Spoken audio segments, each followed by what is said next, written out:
On a particularly sunny day in Bordertown, Margaret is enjoying some cold ice cream while giving a shout out to the prince for his brilliant strategy that has shaken things up in Grey Castle. Because of this, Timothy has repeatedly failed to take down Bordertown. She further shares that she's heard rumors about the Black Flag fleet raiding Seabreeze Town and Golden Wheat City before sailing to the north, and no one has any clue where Garcia went with her Black Flag fleet. Since Garcia is now out of the picture, this means that Timothy's only target left is our boy. She enthusiastically offers that if the prince wants to leave Grey Castle, the Bay is ready to welcome him with open arms. There's enough land on their island to even set up 10 border towns, and she and the other merchants would be more than happy to provide all the land available to border town citizens. The prince, though, already knows where Margaret is coming from. He's not about to trade his steam engine and paddle steamer blueprints with the merchants like that. Even if he lost to Timothy and ended up losing Grey Castle, he'd prefer to head to his sister Tilly Wimbledon first. Margaret then asks the prince about the hot air balloons, and he reveals that he's already working on them. He's managed to manufacture 2 so far, but he points out that they're not quite like the ones she's ridden before, and they don't require a witch to operate either. When they head outside, the prince shows her one of the balloons they've created. He explains that it has a port at the end for loading gas, which is what makes it fly. Refilling is pretty straightforward, because all you have to do is just connect the hose to the tank and twist it open. He also mentions that the balloon is resistant to rain, fire, and even bird beaks. Margaret is amazed about all this, but curiously asks how many gas tanks each balloon needs. The prince tells her it's about 5 or 6. Margaret then inquires if the gas is very expensive, and the prince pretends it is, saying that gas isn't something just anyone can produce. But deep down, Prince Roland is practically doing a happy dance because, contrary to what he said, making helium is a breeze. All it takes is mixing sulfuric acid with reactive metal in the tank. And since he doesn't have any metals on hand, he can simply get help from Sister Lucia to extract high-purity metal for the reaction. Meanwhile, Margaret acknowledges that the formula must have come from the blood, sweat, and tears of Bordertown's esteemed alchemists, who worked tirelessly to make it happen. So, without a second thought, she decides to buy some. The prince then humbly reminds her that the canisters can only be stored for a year and must not be incinerated, struck, or disassembled, or there will be severe consequences. He adds that while it might be a little expensive, Bordertown will offer deals and discounts for their customers. That's when lightning chimes in, announcing that the balloons will come with pre-filled complimentary gas, a camouflage cloak, and a warranty. Customers can also purchase a yearly membership subscription for additional discounts. A while later, Prince Roland is feeling pretty pleased with himself. The deals he struck with Margaret have generated a lot of revenue, which means he can now invest in boosting the population. By the time he builds the city next year, he is sure that the Redwater River will be lined with neighborhoods. Meanwhile, Anna and Lucia are hard at work. Anna perks up when she sees the prince strolling toward them, and the prince quickly squats down after approaching them, asking how things are going and if they found anything worthwhile.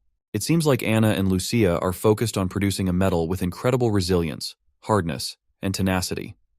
Lucia dives into some technical details, and overall, they're quite satisfied with their results. Anna even mentions that this project is more interesting than smelting musket barrels. She further happily reveals that she can completely transform an iron block by adding another metal to it, and she's eager to understand how these metallic atoms bond together. The prince is thrilled to hear this, and explains to us that Anna and Lucia are working on an extraordinarily useful task. Lucia's job is to break down ores into different base elements, while Anna melds them with iron to test their qualities. Using Blackfire's malleability, Anna tests the hardness and tenacity with varying amounts of magic. As the prince walks away, he's buried in a book about chemistry, detailing everything about iron and its properties. He knows that even tiny changes can cause significant shifts in a metal's properties, which is why they're testing those thresholds. A while later, the prince is sitting on a bench, and the falling leaves are a clear sign that autumn is approaching. As the prince starts dozing off, Anna jolts him awake with a tap on his nose, telling him not to fall asleep outside, otherwise he is going to catch a cold. He suddenly asks where Lucia is, and Anna reveals that she's having afternoon tea with Belle. Just then, Anna reads Roland's troubled face, so she moves in close and asks if he has something on his mind, because she can see it in his eyes. The prince remains silent for a moment, then grabs her hand and pulls her closer, admitting that he's feeling a little troubled about something. He explains that he had brought the commoners in the border town from the capital with the help of everyone, but there are still a lot more people stuck in the capital who are not willing to leave the capital. The time is running out, so he is afraid that he has to be more forceful to ensure he saves most of the people, and they don't fall victims of Church's pills Timothy is making them to take. Reflecting on it, he admits that, in a way, he's more or less the same as Timothy, with the only difference being their goals. He wants people because he's aiming to build his empire, While Timothy wants people just to crush everyone, Anna quickly puts a finger over his lips and tells him she gets what he's trying to say. She explains that she's figured out what's troubling him. He's worried that people might not accept his help, that his goals might not always match up with what others expect, and that using harsh tactics, even for a good cause, could be misunderstood. The prince isn't sure if having a moral goal outweighs using a moral method. Anna reassures him not to worry, telling him she will always be there to help him no matter what. The next scene then takes us to the sea at the fjords on Slumber Island. There, we see a boat docked at the shore with different vendors selling their wares. Molly and another cute witch can be seen exploring the market area. All the while, Princess Tilly is observing everything through her telescope. She notes how Slumber Island is no longer just a hiding place for the original 300 witches. Although the new Bay residents live on the outer edges of the island, far from where the witches live, she's confident that with continued growth, Slumber Island will eventually become a city. As Tilly is discussing these developments to herself, Ash calls out to her, warning her about the heavy wind and telling her to come down before she trips. Tilly quickly uses the stone embedded in her hand to lift off from her perch, and smoothly makes her way down. Ash scolds Tilly for being reckless and suggests she keep Molly around while she's experimenting with flying. On the other hand, Tilly excitedly talks about her new discovery, explaining that as long as she maintains her magic output, she won't fall off. However, controlling her direction is still tricky. She invites Ash to give it a try, saying flying is an incredible experience, and the view of Slumber Island from above is breathtaking. Ash remains dubious and flatly refuses, reminding Tilly that she couldn't even activate the lightning stone and that she shouldn't risk her life. Besides, there's only one stone, so she can't fly with her even if she mastered it. Tilly sadly agrees and mentions she's also working on figuring out how to craft more of these stones. Ash asks if she's implying that the stones are man-made. Tilly confirms, saying their appearance and qualities seem unnatural, suggesting that the people who built the ruins had a deep understanding of magic, and she finds it a bit sad that the makers of these stones didn't leave any research literature about any of it. Suddenly, Maggie comes rushing at Princess Tilly, looking as if she's seen a ghost. When Ash notices the frantic bird making a speedy descent, she quickly grips Tilly and steps aside, clearing the way. Poor Maggie lands hard on the solid ground and for a moment seems genuinely hurt. Ash picks her up, and Maggie explains that she was blown away when she saw Tilly flying. She even thought for a moment that Sister Lightning had come to Slumber Island without telling anyone. Once Maggie recovers, she mentions that she's just come directly from Border Town, and Tilly then asks how the witches there are doing. Maggie replies that they're doing great, and that she was asked to deliver a bunch of letters written by them. One letter is from Lotus, and the other one from Evelyn, and as well as Sylvie also sent a letter. She also pleasantly presents a letter from the prince as well. Ash then offers Maggie a cookie for a job well done, and Maggie happily transforms into her little chubby pigeon form and flies off with the treat. Tilly can't help but notice how Maggie seems to get plumper with each trip to Border Town. Nonetheless, as they walk away, Tilly notices that Roland's letter feels unusually heavy this time, making her wonder what's inside. Later, once they're in the office, she eagerly opens the letter and finds a bunch of pictures inside. She's blown away by the lifelike drawings, convinced that only magic could create such detailed images, and one of the witches must have done this. But that's not even the craziest part. As she reads the letter, Tilly is further shocked to realize that these are real pictures of devils, not just some random art. Apparently, the scenes depicted are from when the Witch Association ventured into the Badlands to find the Holy Mountain. It then starts to ring a bell for Ash, and she recalls the legend of the Holy Mountain, said to be a legendary witch sanctuary where true peace and quiet could be achieved. However, Ash realizes that this was likely just hot air. They could simply live peacefully on Slumber Island without the worries of the outside world. The letter reveals that Kara, the former leader of the Witch Association, truly believed in the Holy Mountain's existence. She had found an ancient book in the eastern ruins that led her to believe the mountain was located in the Forsaken Lands. So she took the association past the mountains into the wastelands, but they discovered nothing but horrifying monsters. The letter describes these monsters as having incredible strength, quick mobility, and some even wielding lightning magic, just like a witch would. Out of 40 witches, only 6 survived, and they eventually found shelter in Border Town. It wouldn't be surprising if those devils were using the same lightning stones which Princess Tilly has right now. The prince's letter goes on to mention something puzzling as well. Apparently, there's a scribble at the end in the language of the 4 kingdoms. It references the Holy City, a battle with devils, and Alice's experiment with the Divine Punishment Army from 400 years ago. The prince has yet to figure out as to why this would be written in such a different language. After finishing the mysterious letter from the prince, Tilly decides to read Sylvie's letter next. Sylvie's letter reveals that she hasn't detected any disguises or traces of magic related to Roland Wimbledon. There are no other witches in Border Town who might be controlling the prince, which means that Prince Roland is truly her brother. The news absolutely shocks Tilly, and she's left trying to make sense of how it's even possible. She remembers that Gerald, Timothy, and Garcia were her father's first children, and they had formed a tight clique because of this very reason. Even Garcia, the youngest among them, was 6 years older than Roland. So, no one hung out with him and bullied him relentlessly. Logically, since Tilly was the youngest, she should have teamed up with Roland. But for some obvious reasons, that didn't happen. Roland's personality got pretty twisted because of the way his siblings treated him, and he was carrying a lot of frustration he couldn't dump on his older siblings, so Tilly ended up being his target. She explains that their father stepped in once he found out, and Roland did shape up a bit. Still, he was full of mischief. He was both immature and kind of funny, so she had to stand up to him, and he didn't bother her much after that. Not gonna lie, little Roland was pretty charming back then. Tilly further reveals that as Roland grew up, he didn't really change much. According to rumors, he was hot-tempered, uneducated, and relied solely on his royal status. Those traits were just a cover for his true weaknesses, fear and fragility. Yet now he's standing with the witches, protecting them despite being seen as demons, and he's even willing to go against the church. She is having a hard time believing it, and Ash agrees. She says that even though she hadn't seen Roland in years, he seemed like a completely different person now. Apart from his appearance, he gives off a totally different vibe.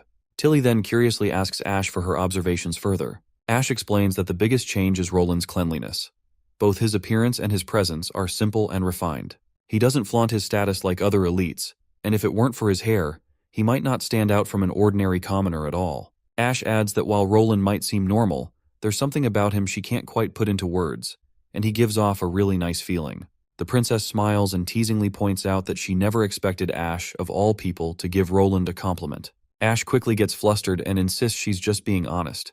Nevertheless, Tilly is still curious, and wonders what could have caused such a drastic change in Roland. She suspects he might have used some means to become someone else, and the only way to find out is to meet him face to face. I love how this manhwa is putting so much emphasis on Roland's transformation. It's a refreshing change from other manhwa that often make you forget the main character doesn't belong in their current world. Sylvie further writes that she has mostly been exploring the northern mines for the prince. To everyone's surprise, they've discovered a huge amount of divine judgment stones. These stones grow out of the ground just like other ores. She's also seen soldiers at the border town using a type of metal weapon that shoots iron balls and bolts. The weapon is incredibly powerful and makes a thunderous sound, and she has even made some drawings of these weapons. Ash quickly perks up and points out that this rod-like weapon is exactly what caused her injury back then. Since they're allies now, she advises Princess Tilly to request a shipment of these weapons for defense. If the prince refuses, it would suggest he's not as reliable as everyone thinks. Princess Tilly responds that, first of all, they are not particularly defenseless, and secondly, those weapons are clearly vital to the prince, so he wouldn't give them away easily. Tilly is sure that making demands like that would only break their trust. Besides, she plans to visit Bordertown during the winter anyway, so it'll be easier to talk to him in person about it. Ash quickly agrees, saying that Tilly can handle things however she sees fit. As Tilly continues reading the letter, she notices that Sylvie's sharp eyes missed nothing, because the letter even describes Roland's gifts to the witches, and Tilly gets absolutely blushy and embarrassed when she reads about how the prince gifted some underwear meant to cover a woman's chest, specifically for the adult witches. Tilly finds it completely ridiculous, thinking that gifting underwear is something only lovers do. So how could Roland have done that? She then recalls that he did something similar at the capital, and realizes that he's definitely started to resemble the Roland she used to know. Ash nods in agreement, noting that Roland was always a bit of a creep, so she tells Tilly they shouldn't go to Bordertown during the winter. Back at Bordertown, the chemist Sichi is in high spirits as he shares some exciting news with the prince. He's found a workable solution for manufacturing acid, but it requires a large amount of lead and a skilled smith to make a container out of it. He's heard that there's a witch who can precisely cut metal, and if she can handle the metal work, he asks for permission to use her assistance. The prince gives the green light for the witch's help, but mentions that he actually called him for something other than the acid. But Sichi is already way too busy with his current projects to get time for anything else. The prince reassures him that it won't take long and that all he needs is a few of Sichi's apprentices, not his top-tier ones. Sichi is finally curious and asks what the task involves. The prince then explains that they're going to manufacture soap, specifically for the common market. Despite its modest appearance, it will have the same properties as luxury soap, useful for bathing, washing clothes, and cleaning kitchenware. Sichi then frantically asks if the prince is referring to saponification, the process from Chemistry 101 that converts fats and sodium hydroxide into glycerin and soap. The prince confirms, and he seems pretty happy that Sichi is using the correct chemistry terms. However, even though Mad Scientist is thrilled about it, he still suggests delaying soap production because citizens can go days without bathing and usually clean their clothes and dishes in the river. The prince clarifies that soap production indeed has the lowest priority right now, but it's the byproduct that they desperately need. Sichi then asks if the prince is talking about glycerin, and the prince agrees, stating that producing glycerin is their top priority.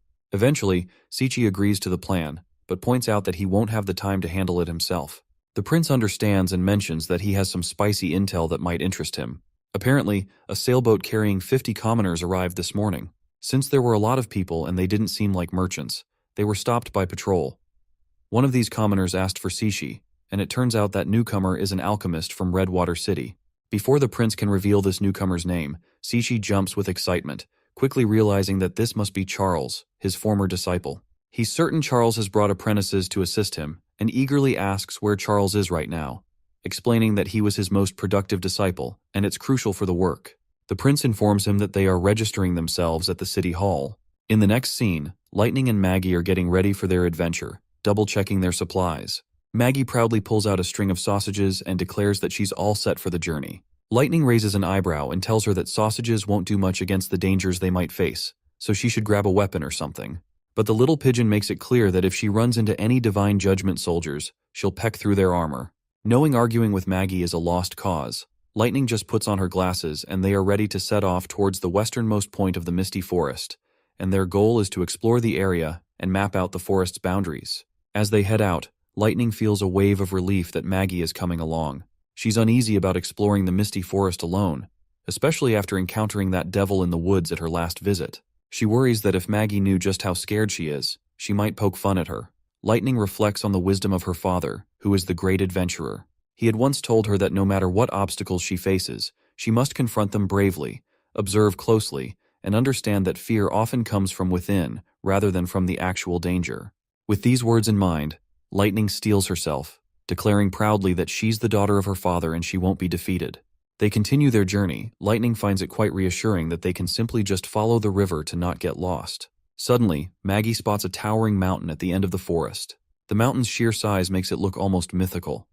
They notice a deep, dark hole in the mountain and decide to dive into it further to investigate. Once they are inside, Lightning notices the black rocks scattered around in the area. Maggie even pokes at one of the rocks and reports that they don't seem edible. Lightning checks out the rocks and realizes there's some kind of ore. Since they don't know much about it, they decide to bring the rocks back to the prince for analysis. Lightning then mentions that they spent most of the morning getting here, which means this place is around 240 kilometers away from the border town, much farther than Longsong Fortress. Suddenly she gets curious and wonders what's beyond this huge mountain.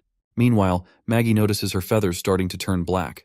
Well, I would not be surprised if this place is a gold mine of coal. Nevertheless, Lightning decides to check out the other side of the mountain, so she tells Maggie to stay put and not move. She dashes out of the tunnel and starts flying diagonally towards the sea to see what's beyond the mountain. When she finally reaches the end of the mountain and looks around, she's absolutely shocked by what she sees. Later, the scene cuts back to the border town where the prince is studying a map of Grey Castle's royal palace, and he is busy planning his siege. Suddenly he hears a loud thumping noise. It's Maggie and Lightning peeking through the window, with Lightning looking particularly scared and anxious. The prince quickly tells Nightingale to open the window. Once they're inside, Lightning jumps at the prince, and he in return gives her a reassuring pat on the head, telling her to calm down and asking what happened. Maggie quickly starts flapping her wings and reveals that she saw black rocks and huge snowy mountains. But that is not what has Lightning so worried, because what really scared her were the devils she saw there. As she tries to explain, she's visibly anxious, so the prince tells her to calm down and steady herself before speaking again. The little adventurer finally takes a chill pill and reveals that in order to completely mark the misty forest, she headed west along the Redwater River and found a huge mountain there. Behind it, she saw a red mist that covered the entire range, and the mist had crimson blood-like color. It was hard to see through it, but it reminded her of Soraya's drawings, and she's certain that the red mist is the kind that the devils need to survive. A while later, Lady Scroll and other witches pay a visit to the prince. Seems like Roland has filled in all of the witches about the discovery of these devils. In the light of all this, Lady Scroll suggests that they should conduct an investigation of the red mist area. She points out that Lightning only saw it from afar and couldn't confirm if there were actually devils in the mist. Plus, even if they do find devils, they'll need to figure out if those monsters can reach the kingdom from the mountains. Wendy agrees with the Sister Scroll's recommendation, and further adds that while everyone knows that the devils are powerful, they are still not sure what defensive measures to take against them, so to prepare in advance, they need to investigate these monsters firsthand. The prince also agrees with the point they have raised, and asks if anyone has any objections. If not, he's ready to move forward with the plan. However, the prince isn't sure how to conduct the investigation safely. That's when Anna suggests using hot air balloons. She explains that they can paint the balloons to blend in with the sky and use the clouds as cover. They'll fly over the ocean as an additional safety measure. Lightning then suggests bringing Sylvie along since her abilities are perfect for a scouting mission like this. The prince agrees and decides that he'll join the expedition as well. However, Nightingale quickly voices her concern, insisting that the prince shouldn't risk his life, and it seems like other witches are also against the idea of the prince tagging along. The prince then clarifies that this isn't as risky as it seems. He explains that if the monsters could fly or scale mountains, they would have already spread across all 4 kingdoms. The fact that they're still confined to the westernmost region suggests they're not as dangerous as everyone fears. Besides, the prince thinks to himself that he has more knowledge about alien civilizations and stuff, and he can easily figure out how advanced they are just at first glance. So, if he can see the devils and their city himself, it could be extremely helpful in figuring out how to defend against them. With that in mind, he tells everyone to calm down, assuring them that they'll be watching from a safe distance. He adds that if even scouting from afar was too dangerous, he would never have agreed to this expedition in the first place. Nightingale finally agrees, though she seems a bit embarrassed for overreacting earlier, and she still insists that the prince isn't allowed to stray from the group during their journey. The prince agrees and points out that Anna, Wendy, Soraya, Sylvie, Nightingale, Lightning, and Maggie will all be going. He tells them they'll leave in a week and advises everyone to carry revolvers along with the necessary rations. He also tells them to practice with the revolvers in the meantime so that even the non-combative witches can defend themselves. The prince then decides to take a look at the ore Lightning has brought back. The little adventurer quickly reports that there were more of these rocks near the mountain, and the area covered by them is 10 times bigger than the border town. The prince notices that the rock is lighter than typical ores, so it's definitely not a metal or regular ore. Since it's black and found at ground level, it could be coal. He tells Anna to burn the rock a little, and once her green flame touches it, the rock begins to burn with a blue fire. It doesn't take long for the prince to recognize that this is high-quality anthracite, a type of coal that burns with minimal smoke. Lightning is surprised that this is what coal looks like because she expected it to be brittle and dirty like charcoal. The prince explains that this coal has been broken down and refined. Most coal looks like rocks in its basic form, and higher quality coal, like anthracite, is harder and shiny on the outside. He adds that coal isn't rare in Grey Castle because Fallen Dragon Ridge and Silver City both export it. It's primarily used for warmth, but this thing can easily replace charcoal in smithing, which is more environmentally friendly because it means fewer trees need to be cut down. He thinks to himself that even if they transition to electricity and gas, coal remains a versatile and cheap fuel source. It can be used to manufacture coal gas, hydrogen, and asphalt, and even generate electricity. Therefore, establishing an open-air coal mine would be more advantageous than relying on imports. It looks like they'll need to produce more steamboats and a coal factory in the westernmost region in order to ship all of the coal into the border town. The scene cuts to the king's city, where inside the palace, an alchemist demonstrates their new discovery, which is a combustive snow powder created by the Alchemists Association. When the explosion goes off, the brass bowl goes flying into the air, leaving Timothy utterly flabbergasted. The old alchemist explains that if they increase the quantity and pack it tightly, the powder could be powerful enough to shred armor and flesh. Timothy is thrilled to hear this, and gladly offers the old man a generous reward of 20 golden royals. He instructs him to start building a snow powder factory in the capital immediately, and to continue researching the powder. He promises that if its effects in battle are as impressive as claimed, he'll grant the alchemist a dukeship and territory. The old man bows in respect, but one of the knights in the chamber points out that while the invention looks promising on paper, it might not be very useful on the battlefield, because it requires a fuse and has limited lethality, affecting only a half a pace wide area. Timothy is deeply troubled after getting reminded that this powder still needs innovation. He reflects bitterly that if it weren't for Garcia snatching the alchemists who were in charge of researching the snow powder, he would have already dominated Grey Castle. But still, he's relieved that the remaining alchemists were skilled enough to sniff out the recipe. Suddenly, a soldier bursts in with urgent news and reports that the troops sent to the western region have been wiped out and returned to the capital in defeat, each carrying a letter from Roland Wimbledon. Timothy reads the letter and sees that Roland is clearly disappointed with his strategies. Roland calls the attack on the western region a severe mistake and warns that he'll make Timothy pay for it. He also says he'll attack the capital in the second month of autumn, planning to show that Timothy's throne isn't as safe as he thinks. Timothy is absolutely livid after reading the letter, his anger practically boiling over. Back with the witches, they're all geared up with revolvers for their shooting practice, and the prince is eager to see how they perform. As the ladies start shooting, it quickly becomes clear that they're struggling. Their shots are going in every direction except toward the target. Roland's enthusiasm dies down and starts to feel hopeless about their lackluster skills. However, it's not all doom and gloom, because Anna stands out among everyone by hitting the target with such finesse you would not believe. The other witches are fascinated to see this, and even the prince is bewildered by her performance. He notices her clean aim and steady posture, and wonders if Anna has talent beyond just her knowledge. Despite the revolver's noticeable recoil, her arm remains perfectly steady, leaving the prince impressed and curious about her hidden abilities. Meanwhile, Anna is basking in her glory after hitting the target perfectly. However, the prince quickly notices something off, and we can also see a hint of magic at play near the trigger of her gun. With a suspicious look in his eyes, he leans toward Anna and scolds her, saying that no one is allowed to use their abilities during firing practice.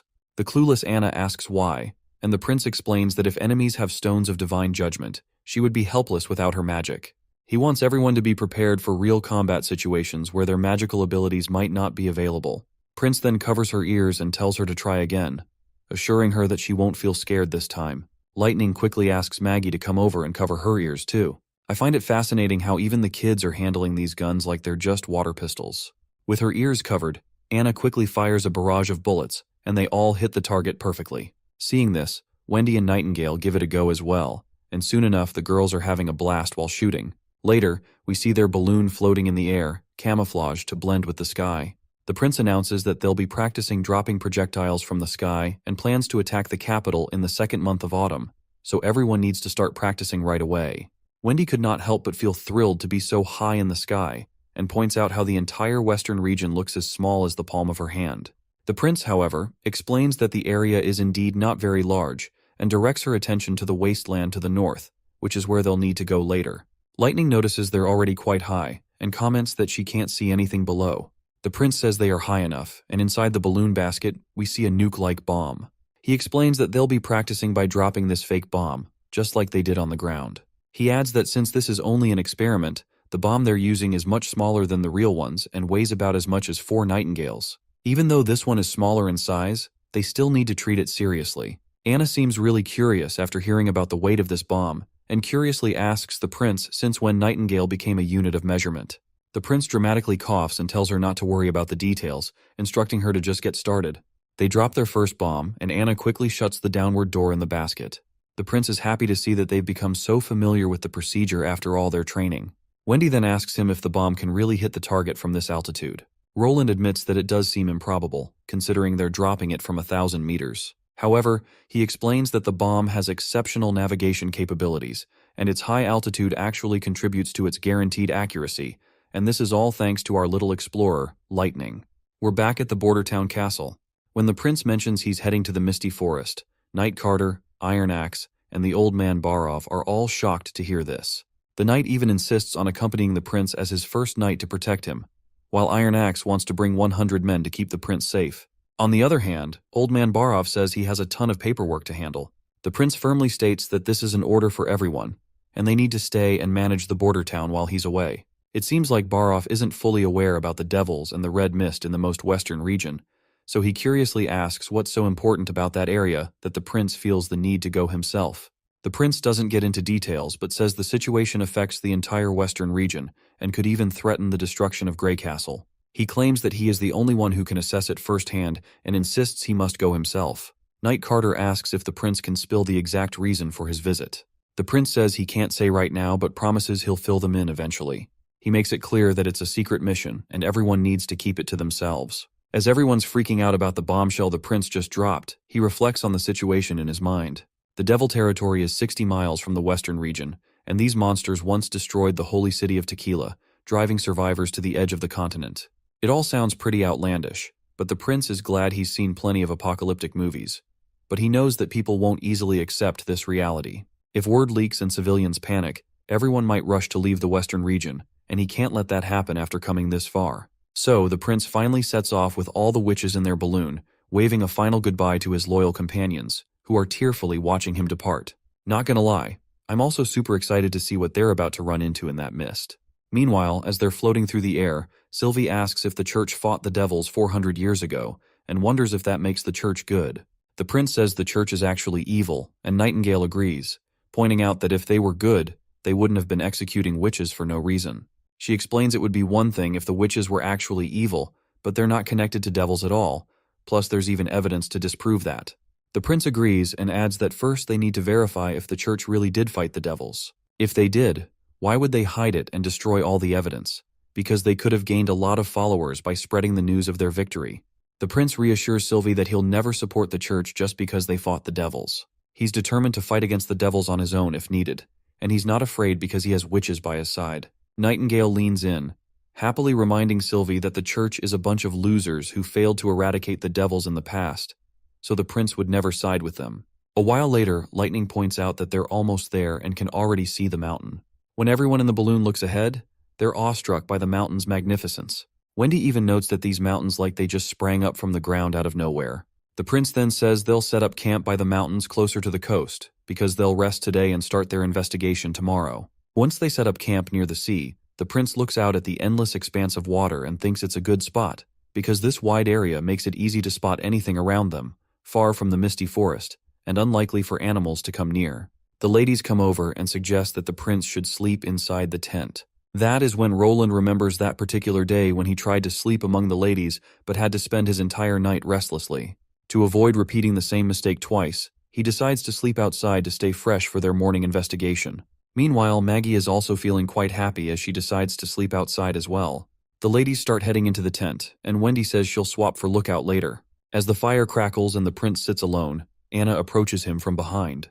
The prince asks her if she's not planning to sleep with the others. She replies with no, and says she just wants to stay out here with him. She sits down beside him and mentions that Sylvie should have thanked him earlier for how he comforted her. Then, almost out of nowhere, Anna says she's happy with the choice she made. The prince finds himself confused, and curiously asks what choice she's talking about, but instead of answering, Anna leans in and gives him a quick kiss on the cheek. Afterwards, she doesn't say anything else, just wishes him good night and heads off to sleep.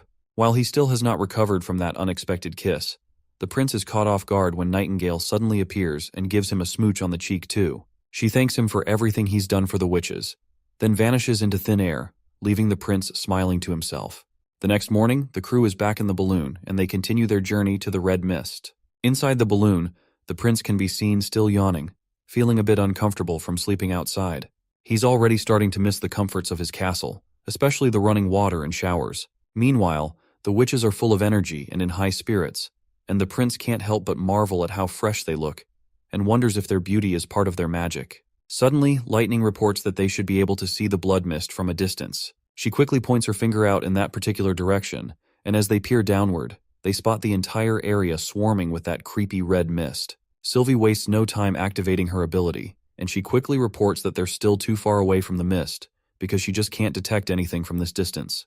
The prince decides to descend further and tells Soraya to make sure she draws every scene from this point onward. As he looks through the binoculars at the coast, he notices there are no piers or docks. Even if there were devils, they haven't built any ships to reach Grey Castle from the sea. Suddenly, Sylvie speaks up, saying that about 10 miles from the coast, in the red mist, there are some structures made of black rock. They're triangular in shape and seem to point upward. Wendy quickly chimes in, noting that these structures sound similar to the mirages they saw in the wastelands, which suggests this place is definitely devil territory. However, Soraya, who's seen devils in their buildings in the wastelands before, points out that the height of these towers seems off. The towers she saw in the mirage were so tall that they should have been visible above the mist, because they were even taller than these mountains. The prince then speculates that what she saw before might have been a devil city, and this could just be a village. While Wendy and Anna are freaking out in the background, the prince keeps his cool and asks what's inside the towers. Sylvie reports that most of them are empty, but some are filled with some kind of liquid. Suddenly she notices creepy red eyes glaring back at her.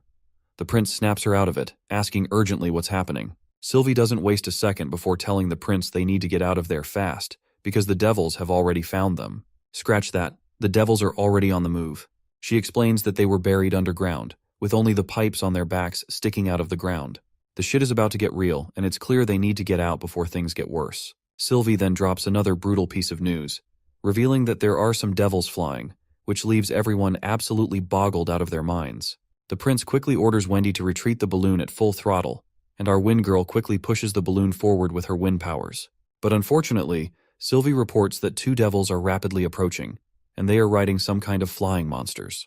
The prince is blown away to hear this, but instead of feeling terrified, he is kind of curious about these monsters, so he squints his eyes and notices that these devils are apparently riding some hybrid demon beasts. He makes a split-second decision and shouts for everyone to lower the balloon's altitude and reach the ground as soon as possible.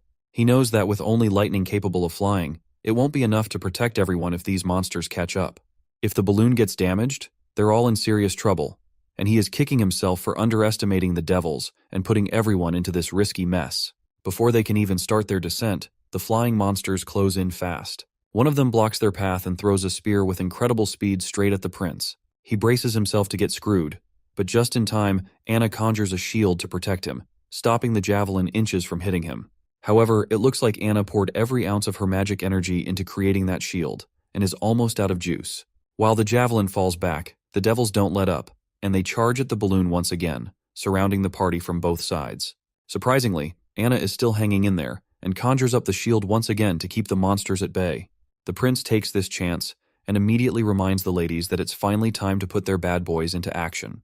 The ladies quickly comply with command, and draw their revolvers right away. They start shooting like there's no tomorrow, with Nightingale even holding 2 revolvers like she's some kind of gunslinger reincarnate. But despite their best efforts, it looks like all those bullets are missing the target, and the monsters are closing in fast. Nightingale then points out that the balloon's shaking too much, which is messing up their aim. Just then, one of the wild beasts roars with its gross, gaping mouth, and Wendy quickly uses her wind powers to fly the balloon away. The abrupt push by Wendy causes the balloon to shake violently, making everyone in the basket lose their balance. Out of nowhere, Anna spots another monster right in front of her.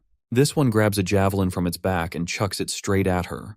But Prince Roland, being the hero he is, jumps in front of her and takes the spear right in his shoulder, and the impact shatters his arm in one go, leaving him crashing to the ground. The gruesome sight shatters Nightingale's heart, and for the first time I see her crying. All the witches rush to Prince Roland, and Nightingale calls out to him, but he doesn't respond. It looks like he's gone unconscious after losing a lot of blood. Nightingale sobs uncontrollably, while her tears stream down her face. Without wasting any time, Anna springs into action, quickly starting to burn the stump of the prince's severed arm to stop the bleeding. It seems like she picked up this first aid trick from one of the classes about first aid rescue, and not surprisingly, the bleeding stops right away, leaving Nightingale absolutely shocked. She quickly points out that this is their chance to get back to the border town if they want to save the prince. But this is not going to be that easy as it seems, because these devils are still looming large, and Nightingale realizes they won't make it back to the border town if they can't defeat these monsters. So she makes a split-second decision, and tells Lightning to protect the balloon from damage. The girl is startled to hear this for a second as how she is going to stray those devils away, but when she looks at the prince she realizes that they does not have time to be scared, so she quickly flies off into the air, and one of the devils quickly starts chasing her down, while there is still one devil who is trying to poke a hole into the balloon. The monster quickly backs away, and Wendy points out that it must be gearing up for a dive attack. That's when Nightingale steps up, deciding to leap off the balloon to get closer to the devils. Her friends try to talk her out of it, but with the devil charging at the balloon, she doesn't have much choice. Eventually, she jumps from the basket and lands on top of the balloon.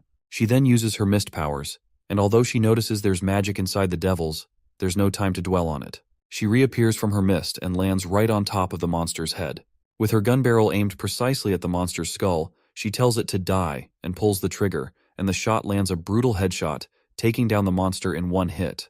The creature that the devil was riding begins to crash down, and Nightingale also starts to fall along with it.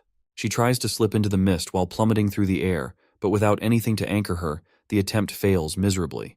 Wendy tries to catch her with her wind powers, but her efforts fall short as well, and Nightingale starts to fear that she might actually die here. As she falls, memories of her past life with the prince flash before her eyes. Her dream of a sweet life alongside him begins to shatter. Despite the terrifying situation, she tears up but also wears a faint, bittersweet smile, and finally admits to herself that she might never be with the prince after all. Well, it turns out that dramatic scene was just a teaser because, let's be real, we all knew Nightingale wasn't going anywhere, especially since Maggie is finally here to save the day. With some serious plot armor at play, Maggie starts evolving right before our eyes, turning into one of those hybrid monsters herself. She quickly snatches Nightingale from mid-air. Because let's face it, no one's writing this series without her. Because she is one of the original witches after all. Maggie then flings Nightingale upward, and she lands safely on Maggie's back. Nightingale finds herself bewildered by Maggie's new hybrid form and asks her what the heck is going on. Maggie responds in a language Nightingale doesn't understand, so she simply tells our demonic bird to head back to the balloon. With that, the newly demonic Maggie starts her ascent towards the balloon.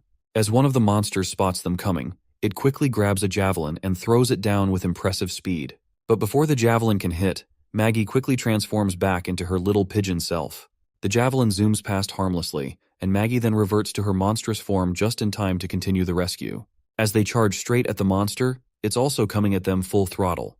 When they're finally face to face, Nightingale leaps off Maggie's back and dives into her misty world.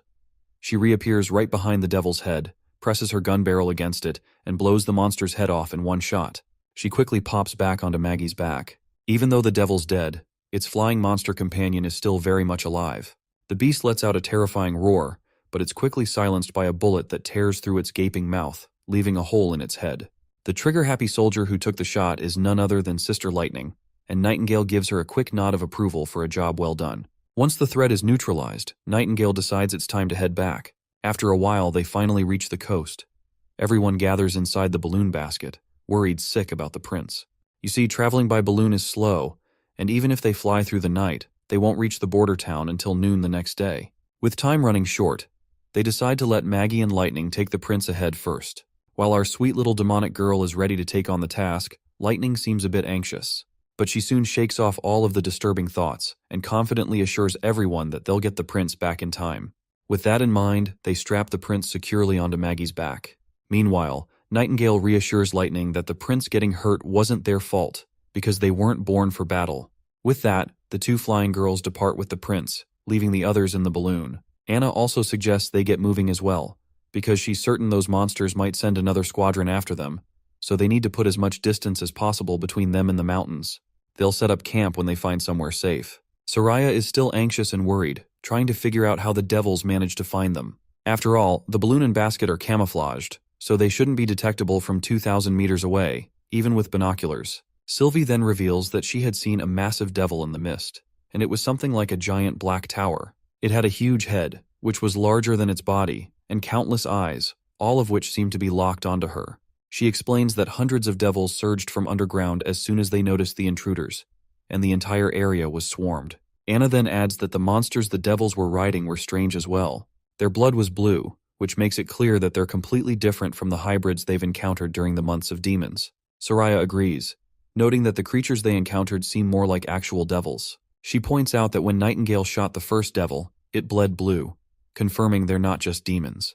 Wendy expresses her relief that if Maggie hadn't transformed and saved Nightingale, they wouldn't have made it out alive. Nightingale adds that while Maggie was transforming, she saw her magic shift from a swirling mass to a pair of pale wings. Meanwhile, Lightning and Maggie are zooming down, both looking pretty exhausted. The little girl then asks if the prince is still hanging on, and Lightning responds that he's getting colder, but thankfully his pulse is still strong. She then tells Maggie to channel all their remaining magic to increase their speed. With a burst of energy, they accelerate to sonic speed. As they fly away, Lightning starts to reflect on the situation. She feels guilty, thinking that if she had left the balloon basket to distract the devils earlier, the prince might not have been injured.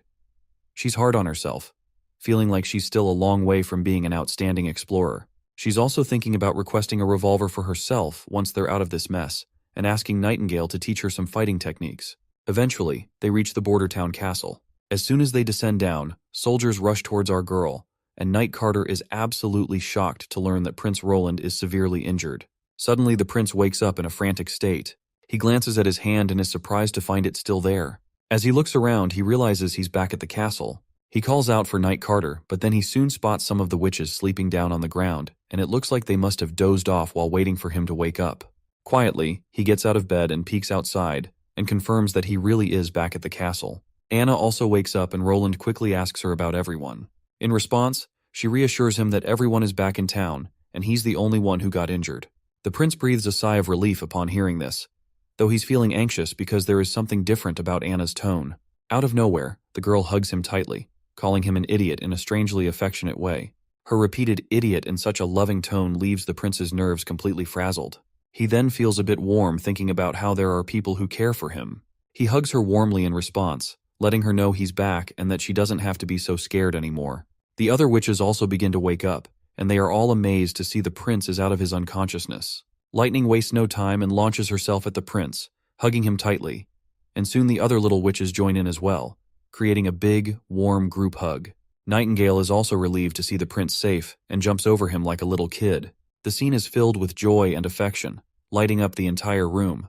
Later that night, the prince sits alone in his room, reflecting on how he seriously underestimated the devils during the expedition. He hadn't anticipated their ability to detect the balloons from such a distance. Though the expedition proved to be quite dangerous, it provided invaluable intel. The devils are no longer just mysterious beings from the underworld, because they have their own civilization and are as culturally developed as humans. The prince probably has scribbled down his thoughts in a letter, which is probably meant for his sister, Princess Tilly. He mentions that the devils seem to have magic, which Nightingale confirmed. However, their magic method is totally different from witches, because they use some sort of external gizmo instead of activating it like witches do. Unfortunately, these are just educated guesses since the devil corpses sank into the sea, so he couldn't examine them closely. Sylvie pointed out that those odd stone towers the devils had might store a red liquid, and the red mist could be the gaseous form of that liquid. The mist's limited range might be why the devils haven't pushed past the Badlands. Based on what they've seen so far, it looks like the devils won't be a big threat to the border town anytime soon. Anna walks into the room, and the prince is a bit startled as she quietly locks the door behind her. He then curiously asks why she's there, and reminds her that he's already healed from his injuries, so there's no need to worry. Anna places her hand over his, making the prince blush like an idiot. She then takes his hand and places it over her chest, making it clear that she can't wait any longer and wants to make the most of their time together before anything else happens. She gets even closer despite her evident embarrassment, and the prince responds with a deep kiss to her lips. After sharing a tender moment, he gently lowers her onto the bed and positions himself on top of her. Before proceeding, the prince thinks about what to do next, considering that maybe some foreplay might be a good idea. But then he realizes he's got no real experience with it, having only ever seen a few of those racy magazines. So the prince decides to try a different approach. Maybe some smooth talking or cheeky banter will help set the mood before they dive into the main event. Just as he's trying to figure out what to say, Anna takes the initiative. She gently pushes him onto the bed and gets on top of him. He places his hands on her thighs, and she recalls the moment when he pushed her away and took that javelin in his shoulder, and asks if he didn't consider his own life at that moment. The prince responds that it was instinctive. Anna then reminds him that he's the future ruler of Grey Castle and the hope of all witches, implying that her own life doesn't matter as much in comparison. The prince insists that it wasn't about worth. He simply couldn't stand to see her die, and if he had more time to think about it, he'd still trade his life for hers without a second thought. As they lie there, Anna asks the prince to tell her more stories from his past, because she wants to know everything about him. The prince starts narrating, explaining that he used to live in a massive city, much bigger than Border Town. Roland then reveals that while he wasn't exactly exceptional, he was a bit smarter than average. He worked hard, so his teachers often praised him. But what they didn't know was that he was the one who kept drawing graffiti on the walls. Anna giggles, asking if that ever got him into trouble. In response, the prince explains that the teacher would just call his parents. His teachers kept changing as he got older, and he finished his studies with pretty typical scores, so he was always just a step behind the smartest kids. As Roland shares his story, Anna drifts off to sleep, and he realizes that she was just too exhausted to do anything more. Well, this much is not surprising, considering she was on high alert during the balloon ride back, keeping an eye out for devils or demons, and then she stayed by his side once they returned to the castle, which left the poor girl completely wiped out. Roland feels a bit bummed that they had to go through all that, but he's also relieved. At least they've got plenty of time ahead to figure out how to deal with these monstrous threats. The next day arrives with a fresh start. The first thing we see is Sylvie stretching heartily after what must have been a long, satisfying sleep. She greets Wendy with a cheerful good morning, and can't help but ask why Wendy's up so early. Wendy, with a hint of a smile, replies that she's getting older and doesn't need as much sleep anymore. Meanwhile, Nightingale, still in her nightdress, shamelessly mentions that she might need another nap later to recharge fully. Wendy asks Nightingale if she didn't sleep well, and Nightingale just says she had way too many dreams. Sylvie looks like she's about to spill something juicy about what Nightingale was doing last night, but she quickly goes silent when Nightingale shoots her a death glare. Wendy's curiosity gets the better of her, so she nudges Sylvie to keep talking, but poor Sylvie quickly backtracks and says Nightingale's sleep issues are probably just because she's been pushing herself too hard.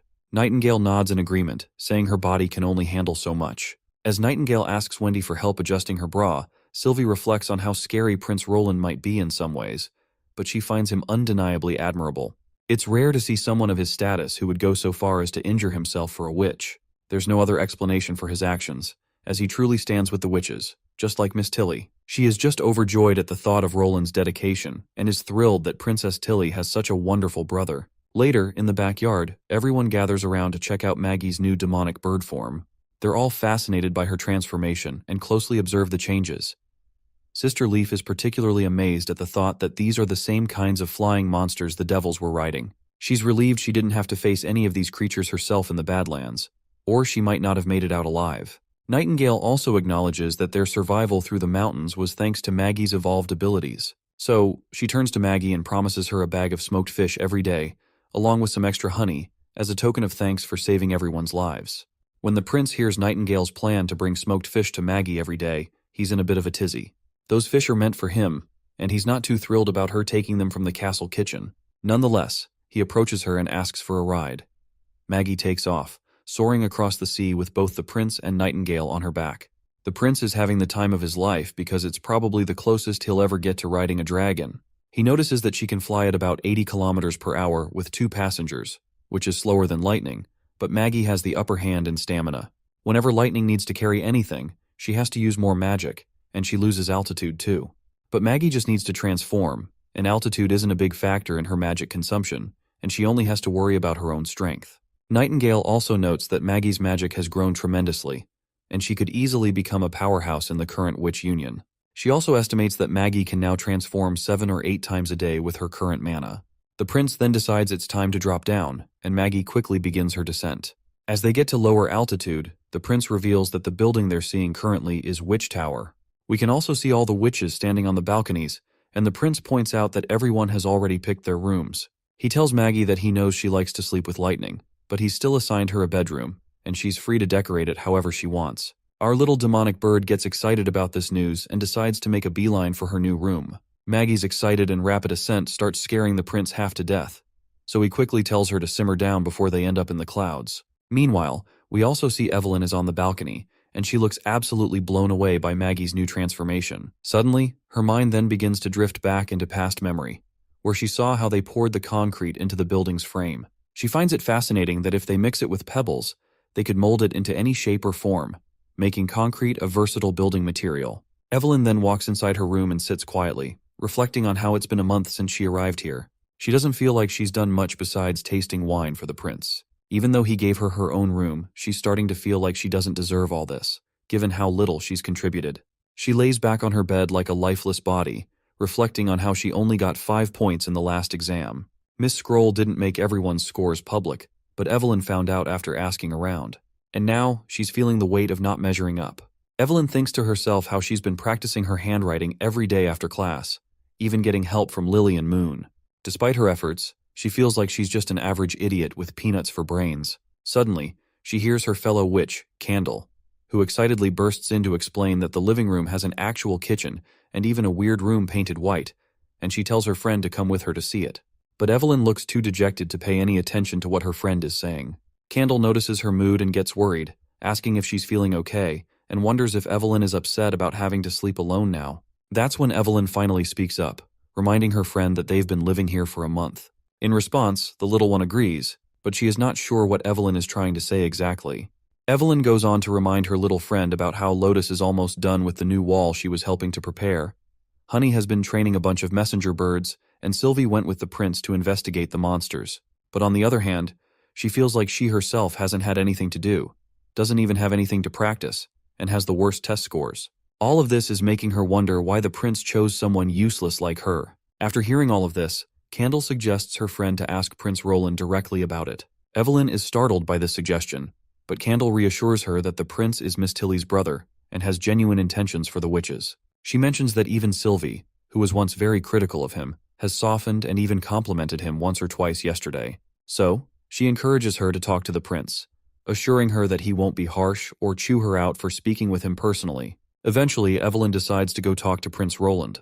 We are back in the castle, where we see the old man Barov, asking the prince why he's specifically recruiting women for the starch production. In response, Roland explains that women are generally more careful and that he wants more women working instead of staying at home. He also tells Barov that once the next exam ends, he will be in charge of recruiting female apprentices for the city hall. Barov is surprised to hear this, and points out there is no example of women as labor in the past, and further highlights that the other apprentices are just as careful as well. The prince explains that if there's no existing model, they'll have to create one, because adding women to the workforce is the easiest way to expand the labor force. The prince also assigns Barov the task of changing people's attitudes about women working. Besides, he points out that given the fat paycheck every woman is going to receive, he is sure that they'll gradually step up to the job. Suddenly, Nightingale pops back into the office and asks the prince if this starch stuff is something delicious he's planning to make. The prince shakes his head with no, and says it's not just food, but it does have a pretty neat byproduct. He explains that if you mix wheat flour with water and knead it until the water turns completely white, then replace the water, you're left with a sticky ball of gluten. This gluten can be deep-fried or stir-fried, making it soft and bouncy, and then you can glaze it with honey or mix it with spices. All of that sounds delicious, and it seems like Nightingale has already started drooling just hearing about it. The prince decides it's probably best to stop talking before she gets even more excited. In his head, the prince thinks about how processed flour water becomes starch, which is a crucial ingredient in explosives. Since he hasn't started producing glycerin yet, TNT is off the table for now. But starch is the easiest explosive to manufacture, and it's not very sensitive, so it can't be ignited by fire and needs a detonator, but it's actually stronger than TNT. The prince is confident that once his alchemists manage to create TNT, he'll be one step closer to shaking Timothy's throne. While the prince is dreaming of the grand explosions he'll be able to create with starch, Nightingale is also drooling over the thought of fried and roasted gluten once starch production begins. Both of them are lost in their thoughts, having the time of their lives thinking about their interests, when suddenly, Evelyn opens the office door anxiously and walks in. Nightingale quickly disappears, and the prince asks Evelyn the reason for her visit. The girl nervously responds that she has a question to ask. The prince assumes she might bring up the same old question about why he tolerates witches, but he brushes off the thought and happily encourages her to ask. Evelyn stammers out of nervousness and asks why he picked her for the position, since her abilities aren't as useful as Sylvie's, and she's nowhere close to Lotus or Honey. She mentions that if he just wanted someone to taste different wines and alcohol, he could have easily hired a connoisseur. The prince quickly figures out what Evelyn's thinking and asks her how she feels about the alcohol he's given her. Evelyn is a bit puzzled at first, but mentions that while it was too strong at first, she's gotten used to it. The prince then rummages through the bookshelf and pulls out a bottle of alcohol. Evelyn further continues and adds that the cocktails with ice, juice, and sugar were really delicious. But she also points out that her family's pub only sold cheap wine and crude beer, so she doesn't really know what the wealthy prefer. After pouring the beer into a glass, the prince asks if she can transform it into vodka. Evelyn agrees and quickly uses her abilities on the liquid. As expected, the color of the beer starts to change, and the prince takes a quick taste and confirms that this is exactly what he was looking for, which is precisely why he hired her.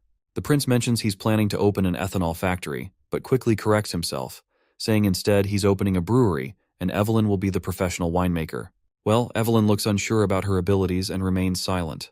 Meanwhile, back with Garcia Wimbledon, a man arrives in her chamber asking for her help and justice. He explains that his territory has not been fully attacked by heretics yet, but his son died in the hands of their followers, while he was protecting the previous queen, and now the rebels are hiding in the mountains. He wants revenge and asks Garcia for alchemy products that can blow open city gates. He promises that if she helps him out, he'll fully support her, and the entire Silver Heron family will follow her as well. Garcia smirks while thinking to herself that Duke Bode is quite influential. If she appoints him as the prime minister and unifies the remaining elites, it'll make her accusation of betrayal much easier. She quickly decides to help him, saying she likes the proposal, but can't just hand everything over. She assures him that she'll have alchemists assist him when needed. The Duke is pleased by her generosity, and walks off happily. Soon after, Garcia's knight appears with a glass of beer and offers it to her. He notes that with all the elites in her palm, she could dominate the entire kingdom even without the Wolfheart King's help. Garcia agrees, and just then, the knight presents a letter from the Wolfheart King. She opens it quickly, and the knight anxiously asks if it's bad news. Garcia reads the letter and grimly states that the church has sent more troops. They're coming for Wolfheart City, and they've breached many perimeters. The knight is stunned by the news and quickly asks why the church is launching an attack even though the months of demons are almost upon them. Garcia is also startled to hear this news, noting that she didn't expect the church to act so quickly. If they had waited until next spring, she would have been better prepared. Now, they're not giving her a chance to recover, and if she ignores the Wolfheart King's call for help, they'll destroy him. This means she won't be able to hold them off for long either. However, Garcia sees this as a good opportunity. If many of the church's troops are defeated at Wolfheart and demons swarm Hermes in the Holy City, it could spell the end of the church. She tells her knight to mobilize the Black Flag soldiers because this year, they'll be spending the winter at Wolfheart. Back in Border Town, we see an air balloon up in the sky. On the ground, Carter is blown away by the news that the prince is about to bomb the capital with hot air balloons from 2,000 meters. While observing the balloon through binoculars, the prince says that as long as they manage the targeting, it's totally doable. He notes that Theo's letter mentioned Timothy is forcing more people to join his forces, so he is probably using the same strategy of using Church's pills. Iron Axe excitedly agrees, adding that as long as they blow Timothy's head by nuking the shit out of him, he is definitely going to get screwed for sure. The prince is hoping for just that and mentions he's been testing bombs for a week, so fingers crossed it works. Meanwhile, Carter can be seen crying, and he is yapping about how perimeters and defenses are useless against this balloon, and all their military tactics go out the window when tons of bombs are raining from the sky. When the bomb finally drops and detonates, it covers a massive area with a cloud of fire upon impact. The prince and his subordinates are practically dancing with joy, thrilled to see it worked so well. The prince then happily reveals to us that this successful test means Operation Eastern Wind 001 is all set to roll. It looks like the next episode is going to be packed with explosions. Drop a comment about what part of the video you enjoyed the most. As for me, I'm totally pumped to learn more about these devils and their origin, and I can't wait to see how the prince plans to fight them. I'm kind of hoping he considers dropping one of these on that devil's village too.